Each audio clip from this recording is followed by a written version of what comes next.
Praise lord. మన ప్రభువైన యేసుక్రీస్తు నామములో అందరికీ కూడా ఈ ఉదయకాల సమయమున మరి శుభ శుక్రవార దినమున శుభాభివందనములు తెలియజేసుకుంటున్నా.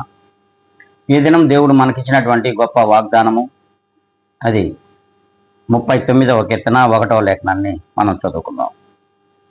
అది దావీదు గారు రాసినటువంటి కీర్తన.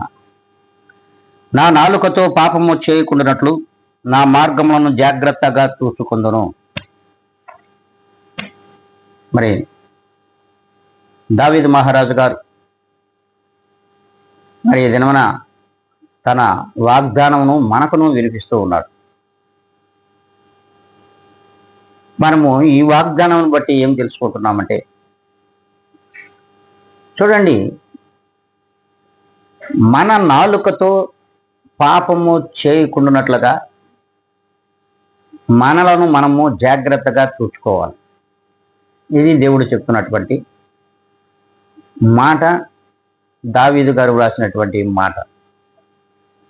మరి విన్న మనము ఈ దినము నుండైనా సరే ఈ నాలుకతో పాపము చేయకుండా ప్రభువునందు భయభక్తులు కలిగిన వారిగా జీవించగలిగినట్లయితే మన నోటన పాపపు మాటలు రావు, కీడు చేసే మాటలు రావు, అబద్ధములు మన నోటను రావు. మరి ఆ రీతిగా మనం ఉందామా? ఈ దినమునైనా సరే ప్రియమైన విశ్వాసులారా, ఉందాం. అనుకంటే అందరము కూడా మనలను మనము ఉదయకాల సమయమున జాగ్రత్తగా చూసుకొని ప్రార్థనలో ఏకీపిద్దాం. మహాపరిశుద్ధుడా, ప్రేమ కలిగిన మా తండ్రి, కృపా సత్య సంపూర్ణుడా, మీ పాదములకు వందనములు.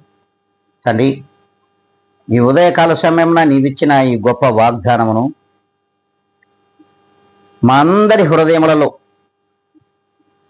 స్థిరముగాను బలముగాను నీవు నాయనా ప్రతిష్ఠింపజేసి వాగ్దానానుసారం జీవించడానికి కృప చూపమని బ్రతిమలు ఆడుకుంటూ, వీక్షించుచున్న ప్రతి ఒక్కరిని మీ చేతులకు నేను అప్పగించుకుంటున్నా.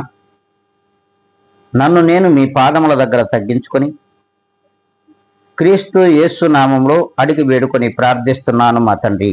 ఆమెన్.